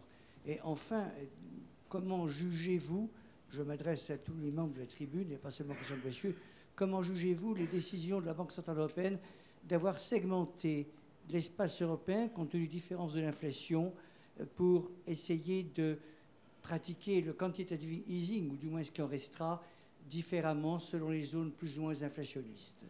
Merci beaucoup. Nathalie Janson. Nathalie, qui était l'élève de Christian de Boissieu, et moi, j'ai suivi les cours de M. Buzelet il y a quelques années à Nancy, voilà, donc je ne me souviens absolument pas de moi. La boucle est bouclée, alors. La boucle est bouclée, comme on dit. Allez-y, Nathalie Janson. Oui, alors sur la question de la BCE, est-ce qu'elle devrait suivre la Fed? Non, enfin, voilà, c'est une banque centrale, elle fait par rapport à la situation à laquelle elle fait face. Forcément, elle n'a pas la même que les États-Unis, puisqu'elle fait face à une zone, même si elle est unifiée monétairement, n'est pas exactement... c'est pas une unité comme aux États-Unis, même si on vous dira que les États ne sont pas tous pareils, mais enfin quand même, c'est quand même beaucoup plus... Il y a plus d'unité aux États-Unis, culturelle en tout cas, par rapport à l'objectif final, je dirais, qu'en Europe. Donc, ce n'est pas une faute en soi. Maintenant, il est certain que compte tenu des dynamiques d'inflation qui avaient lieu dans les deux zones géographiques et le fait qu'il y ait eu des programmes de quantitative easing qui étaient très développés, elle aurait peut-être pu aussi réfléchir avant, peut-être, que des États-Unis, pour pouvoir réagir aussi plus vite. Alors, un mot, Christian de Boissieu. Je prendrai une ou deux remarques sur le chat qui nous arrive, puis on va continuer à faire passer le micro. Alain, oui. Je réponds au premier aspect de ta question, si tu veux bien. Pendant l'été et au début, disons en septembre, l'euro est tombé en dessous de la parité avec le dollar.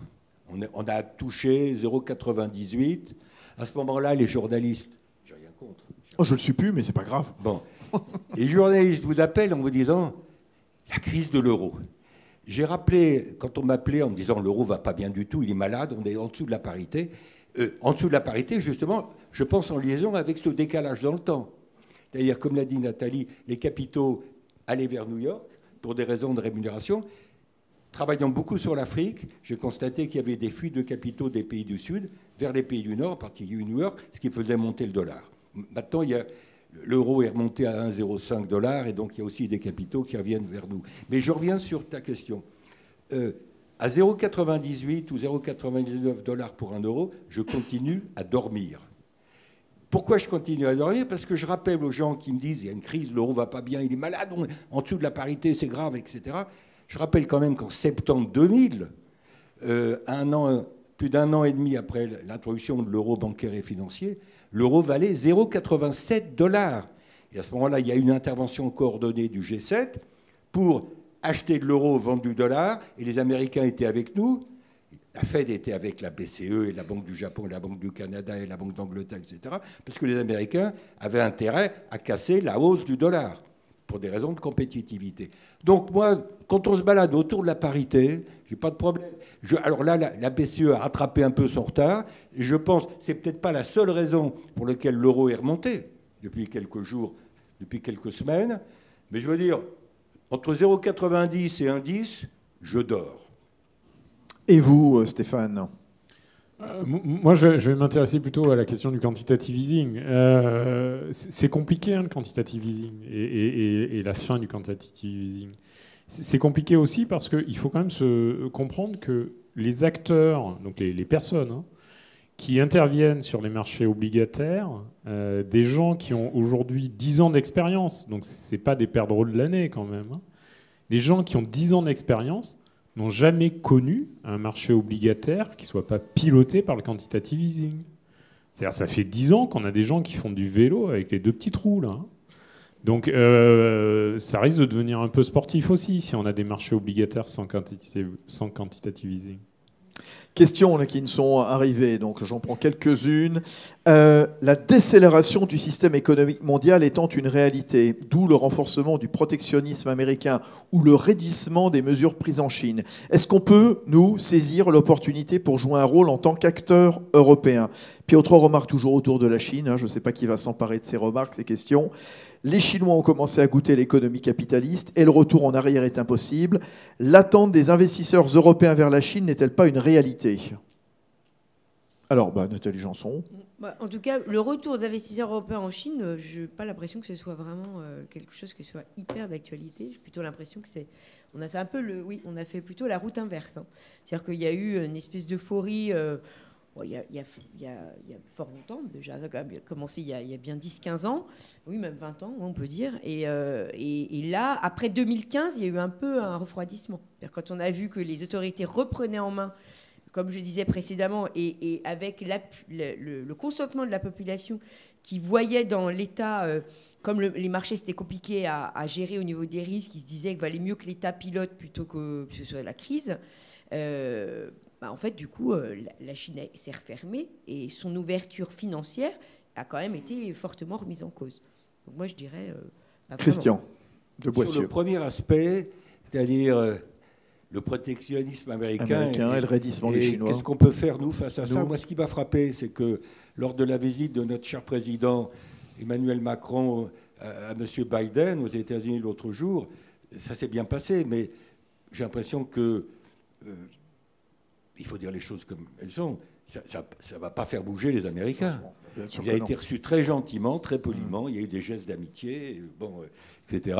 Mais l'IRA est toujours là, l'Inflation Reduction Act, 380 milliards de dollars d'aide, de subventions aux industries américaines. Et ce qui me frappe, c'est notre difficulté à riposter. Parce que, alors l'Allemagne met de l'argent sur la table. Nous, on a le plan que j'évoquais tout à l'heure, qui s'appelle France 2030, où on met 54 milliards d'euros pour doper l'innovation, la formation. On est plus sur l'innovation que le soutien à la consommation. Voilà. Et donc, dans un contexte où l'Organisation mondiale du commerce, qui devrait quand même un peu se préoccuper de tout ça, est d'une faiblesse totale, mais ça, c'est pas nouveau, d'autant plus que à l'intérieur de l'OMC à Genève, le seul organe qui fonctionnait un peu, c'est l'organe de règlement des différends, qui a été assez efficace depuis 20 ou 30 ans pour régler des différends entre les États.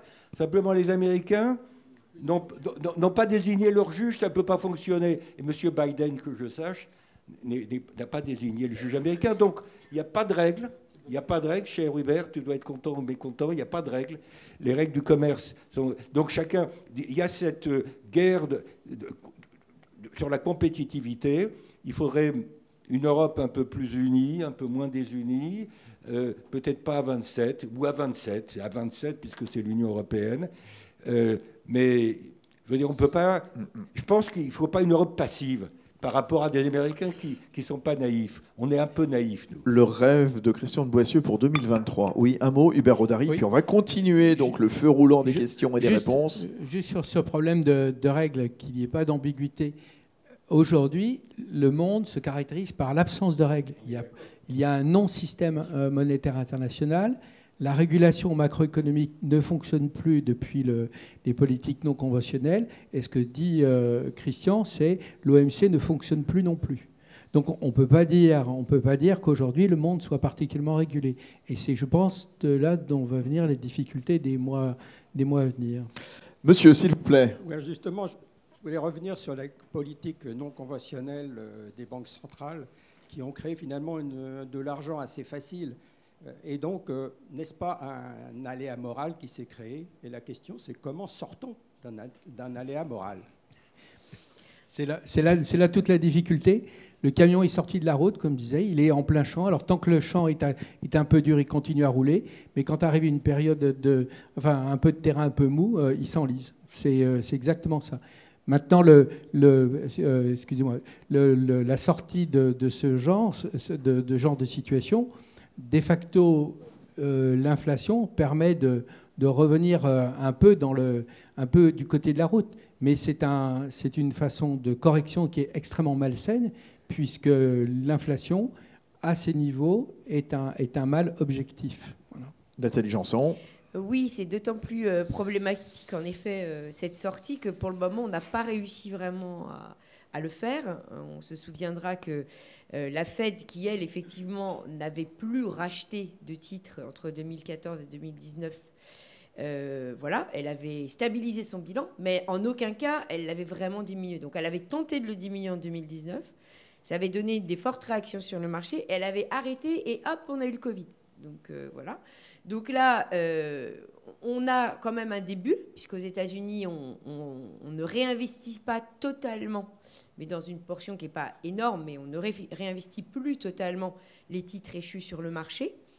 Néanmoins, on va voir, puisqu'on va voir ce qui va se passer dans les mois à venir. Et pour ce qui est de la BCE, on ne l'a pas commencé, cette partie-là. On réinvestit encore totalement l'intégralité des titres échus.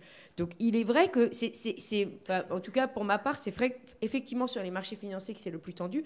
Et d'autant plus que quand on lit un peu les articles ça et là, moi, je suis une lectrice aussi du Financial Times, et on voit bien que les signes de la liquidité, c'est vraiment là où ça pêche. C'est-à-dire qu'il y a pas mal d'articles qui disent oui, ça s'est amélioré depuis 2008 en termes de gestion des risques de contrepartie, on a moins de gré à gré, donc on les gère mieux.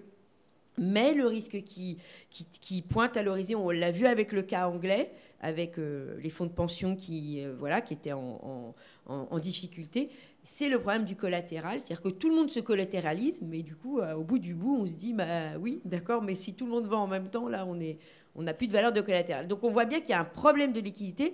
Et devinez quoi, celui qui peut débloquer la liquidité, c'est à nouveau la Banque centrale. Donc, et hop, on recommence et on peut continuer très longtemps. C'est un peu abusé, Christian, mais enfin bon. Je parle trop. Mais... Allez, c'est Noël avant l'heure avec vous. Sans cadeau. Oui, je vais défendre un peu les banques centrales. Il faut bien qu'il y en ait un autour de la table. Je veux dire, qu'est-ce qui serait passé si Greenspan n'avait pas injecté massivement des liquidités le 20 octobre 1987 pour gérer le krach du 19 octobre? Qu'est-ce qui serait passé si les banques centrales, en particulier la Fed, à la lumière de 2007-2008, n'avaient pas injecté massivement des liquidités? Je veux dire par là, je crois que votre question, c'est au fond une question sur les choix collectifs tels qu'ils sont exprimés par les banques centrales qui sont indépendantes, en principe. Bon, et mon interprétation, c'est que dans les deux cas, 87 comme après 2007-2008, les banques centrales ont affiché une préférence pour la création de liquidités et les risques qu'il y a derrière, tout faire pour éviter la déflation. Tout faire pour éviter qu'on se retrouve en 1932 ou 1933. Je caricature un peu. Alors, derrière ce choix qui a été fait par Greenspan en 1987, par les suivants à partir de 2007-2008, aux États-Unis, partout, la politique non conventionnelle, il y a le risque que vous évoquez, c'est-à-dire quand vous avez beaucoup de liquidités, il faut bien qu'elles aillent quelque part. Il y avait un économiste anglais, pas Keynes pour une fois, qui disait « The money which is nowhere must be somewhere ». Bon, « The money which is nowhere must be somewhere », et la monnaie, elle est allée sur les actifs. Il y a une inflation d'actifs qui aujourd'hui se transforme en inflation sur biens et services. Et donc, le débat qu'on évoque les uns les autres, que vous évoquez, c'est cette question d'asymétrie. C'est beaucoup plus difficile de reprendre des liquidités que d'en créer. C'est beaucoup plus difficile pour une banque centrale de vendre des titres, parce qu'il faut trouver des acheteurs, que d'en acheter, parce qu'on trouve généralement, quand on en achète, on trouve des vendeurs. Il y a cette asymétrie. La Fed a commencé à réduire un peu son bilan, mais on ne retrouvera pas le bilan d'avant 2000, je ne sais pas quand, avant 2008 ou 2007. La BCE, Madame Lagarde, les prochains jours, va probablement annoncer qu'elle amorce une politique de réduction du bilan de la BCE, mais ça va être compliqué. Allez, Nathalie Janson, avant. Oui, monsieur, qui attend très sagement. C'est une autre preuve que la politique monétaire, c'est bien l'opium du peuple aujourd'hui. Voilà, c'est ce qu'on disait tout à l'heure. Monsieur, merci pour votre patience. Oui, bonsoir. Justement, Nathalie Janson et monsieur de Boissieu ont prononcé le mot magique sur lequel je voulais enchaîner, justement, c'était liquidité. Et je me pose des questions justement sur la capacité des banques européennes à maintenir suffisamment de liquidités pour financer l'économie l'année prochaine, sachant justement qu'en sortant de cette phase d'anomalie monétaire, on doit cette semaine rembourser 450 milliards d'euros de TLTRO pour un total d'ici fin juin de 1300 milliards. Et les banques vont devoir les payer.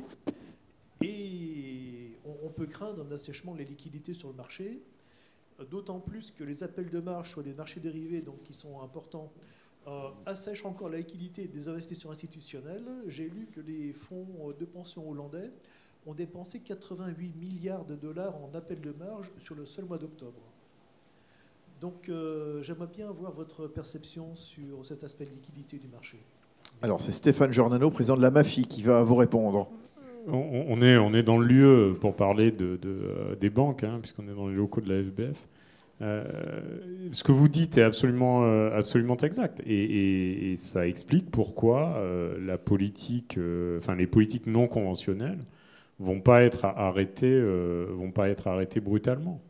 D'autant que, effectivement, les mécanismes de compensation centralisés ont permis de limiter les risques systémiques liés à l'usage de plus en plus massif et tout à fait justifié, hein, dans le cadre qui est le nôtre, des produits dérivés. On a localisé le risque systémique à un endroit bien précis dans les chambres de compensation et on s'est dit on va maîtriser ce risque systémique par le recours à la liquidité. C'est super. Ça marche bien. Ce qu'on a vu cette année, c'est que le mécanisme pouvait marcher à l'envers. C'est-à-dire que, dans certains cas, les besoins de liquidité devenaient tels et leur expression était tellement rapide que le mécanisme pouvait marcher à rebours. C'est-à-dire le besoin de liquidité devenait tel qu'on pouvait se remettre à créer du risque de contrepartie qui n'aurait pas existé autrement. Les énergéticiens étaient plutôt avec des perspectives économiques améliorées par l'augmentation des prix de l'énergie. Mais certains énergéticiens ont été à deux doigts de se retrouver en situation de ne pas pouvoir faire appel à leurs appels de marge. Donc oui, le mécanisme de la compensation a augmenté les besoins de liquidité globaux. On parle de centaines de milliards d'euros qui sont mobilisés par les appels de marge, les fonds de défaut dans les différentes chambres de compensation. Tout ça contribue au fait que arrêter les politiques non conventionnelles, c'est extrêmement compliqué, ça va être extrêmement lent, Et entre-temps, il y aura sans doute d'autres événements qui feront qu'on sera obligé de replacer la liquidité massivement dans le marché, d'où le sentiment qu'il y a des effets de cliquet, c'est-à-dire on émet la liquidité, on essaie de décroître un petit peu, il est probable que ça va beaucoup plus vite quand on va être obligé d'en réémettre. Hubert Rodari. Oui, je partage complètement l'avis de Stéphane en disant qu'on a échangé le risque contre la liquidité. Et effectivement, il y a eu quelques commentateurs, dont votre serviteur en 2008, qui ont dit qu'il y a un des problèmes au cœur de la crise de 2008, c'était la présence du collatéral qui évitait de se pencher sur le risque de contrepartie. Et aujourd'hui, le plus gros collatéral, il est à la Banque centrale européenne face aux banques. C'est pour ça que les banques n'auront pas trop de problèmes de liquidité, parce qu'elles ont des comptes de dépôt à la Banque centrale qui sont colossales, avec 3 K. En revanche, j'atténuerai votre remarque sur les institutionnels. Les institutionnels anglo-saxons, pourquoi ont des problématiques de liquidité qui sont liées justement à cette pratique du risque qui se fait non pas par des titres en direct, mais par des instruments dérivés, les fameux LDI, donc, qui permettent de gérer l'adéquation entre leurs actifs et leurs passifs supposés, enfin modélisés. Et donc, c'est en présence d'évolutions qui sont brutales, il y a effectivement ces appels de marge qui sont enclenchés, puisqu'en fait, les contreparties bancaires n'ont pas accepté le risque du fonds de pension. En France et dans d'autres pays, dans les pays du Sud, les institutions sont beaucoup plus sûres, puisqu'elles utilisent très peu ce type d'instruments qui se concentrent bien aux Pays-Bas et en Grande-Bretagne. On va encore prendre une ou deux questions. Un délicieux buffet que vous a préparé spécialement Pierre Coustol, évidemment. Oui, non, c'est vrai. À vous, monsieur, s'il vous plaît. 2 questions pour mon ancien professeur Christian de Boissieu. Décidément, c'est un gang. Peut-on lutter contre l'inflation avec des taux d'intérêt réels qui n'ont jamais été aussi négatifs? Je rappelle, inflation de 10% à peu près dans la zone euro. À l'heure où nous parlons, les taux nominaux sont toujours de 1,5. Deuxième question, comment expliquer le silence de l'université française et plus généralement des économistes à l'égard des dangers de cette politique monétaire ultra accommodante et asymétrique menée depuis plus de 20 ans et qui aboutissent aux dangers que Jacques Delarosière décrit dans cet article du supplément de la revue Banque: surendettement, liquéfaction de l'épargne, baisse de l'investissement productif, augmentation des bulles d'actifs, accroissement des inégalités, etc. Comment expliquer depuis plus de 20 ans ce silence? Alors, Christian, puisque c'est une question qui vous est directement adressée. Il faut se méfier de ses anciens élèves, en fait. Mais, cher Didier... Ils sont bavards. Cher Didier, d'abord, ce que vous appelez silence, c'est pas un silence. Je veux dire, les universitaires français, comme d'autres, d'ailleurs, ils sont exprimés pour ou contre. Hein. Je veux dire, il y a plusieurs manières de rompre le silence, ou en étant d'accord ou en étant en désaccord. Ce que vous appelez silence, c'est que vous nous reprochez de ne pas avoir suffisamment critiqué. Je vous signale qu'il y a 10 ans, j'ai beaucoup de respect pour Jacques Delarosière. Il y a 10 ans, il ne disait pas la même chose que ce qu'il dit aujourd'hui. Donc il faut quand même un tout petit peu d'équité dans les jugements. Non, je suis désolé. Non, mais laissez-moi terminer ma réponse.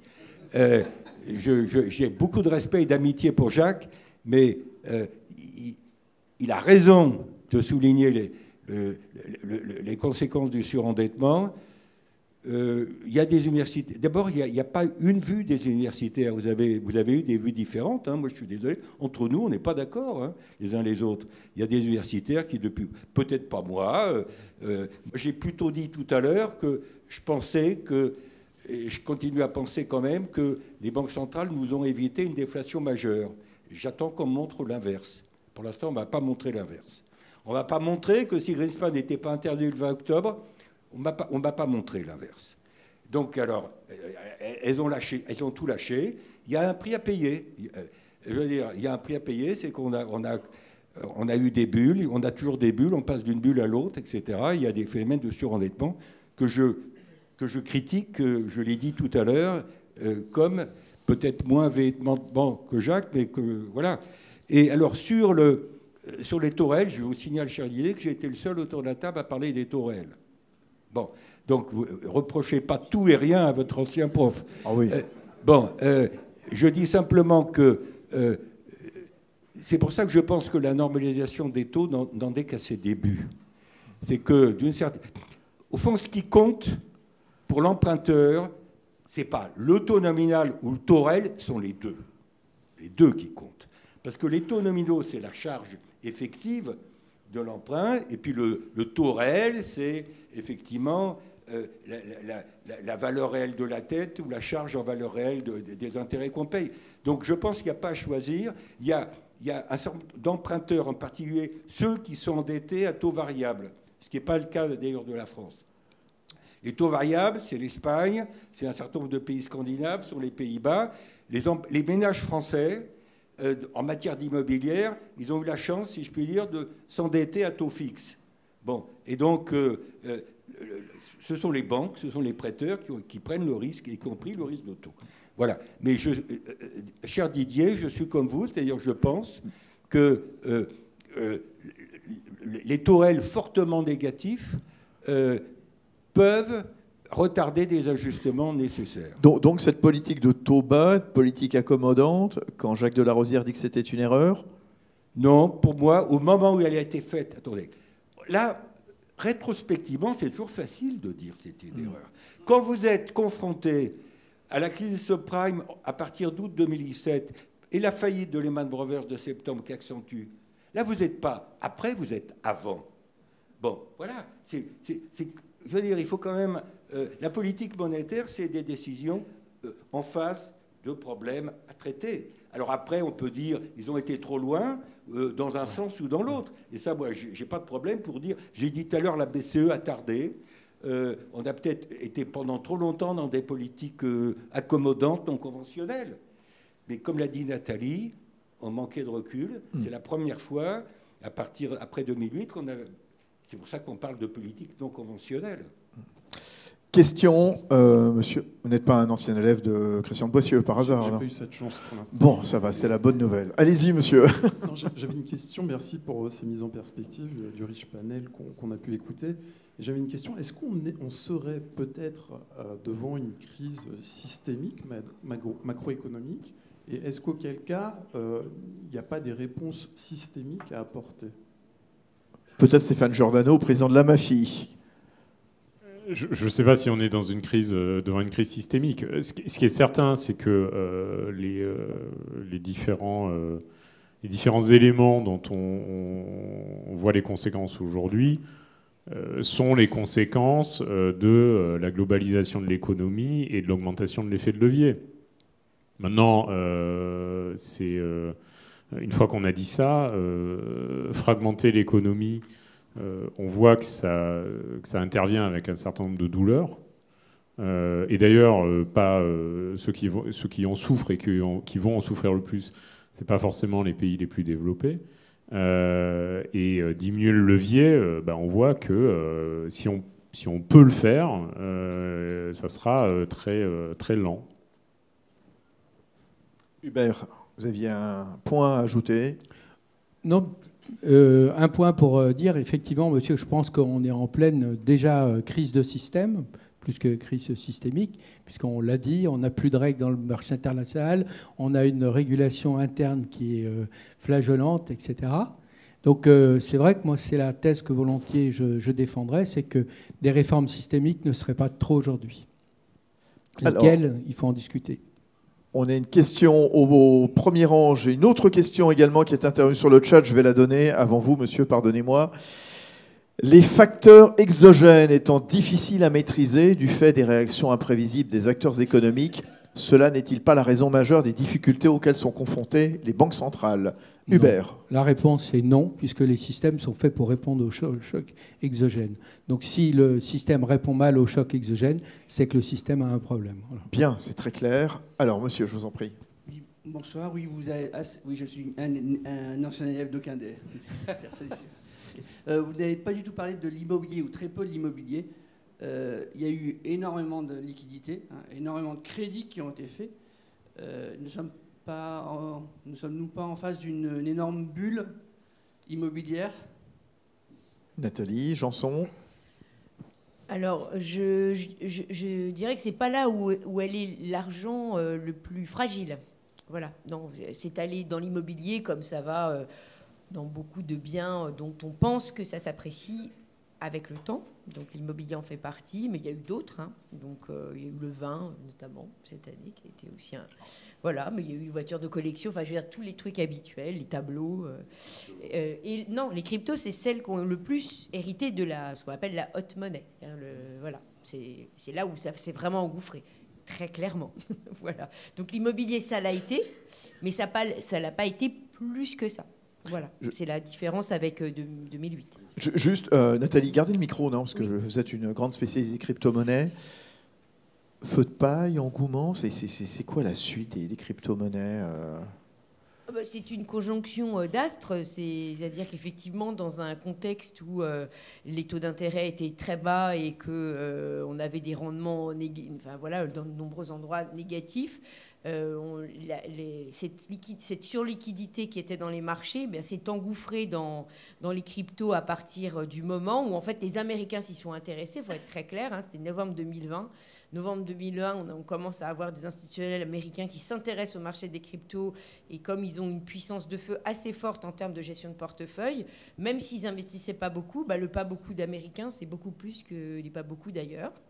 Donc voilà. Et puis après, du coup, avec la volatilité, tout voilà, c'est toute de toute façon, les bulles, ça fonctionne toujours de la même façon. Ça va sur des secteurs, en fait, on n'a pas de modèle économique préexistant pour savoir si le prix il est beaucoup trop élevé ou pas encore beaucoup trop élevé. Donc voilà. Et c'est une histoire assez traditionnelle et ça s'arrête avec la hausse des taux. Voilà, comme les subprimes de 2008. Hein. Dès que la hausse des taux d'intérêt se fait, l'argent repart ailleurs. Voilà, je crois que ça sera quasiment le mot de la fin avec vous, Christian. Le mot de la fin que vous l'ayez. Mais sur l'immobilier, le pays qui m'inquiète sur l'immobilier aujourd'hui, c'est la Chine. C'est ce que disait Nathalie Janson tout à l'heure. C'est la Chine. Evergrande, le scandale d'Evergrande, l'explosion de la bulle immobilière. Et le problème, c'est que dans n'importe quel pays, aux États-Unis, en Chine, en France, quand vous avez une crise immobilière, vous avez derrière une crise bancaire. On l'a bien vu au début des années 1990 en France, pour une raison très simple.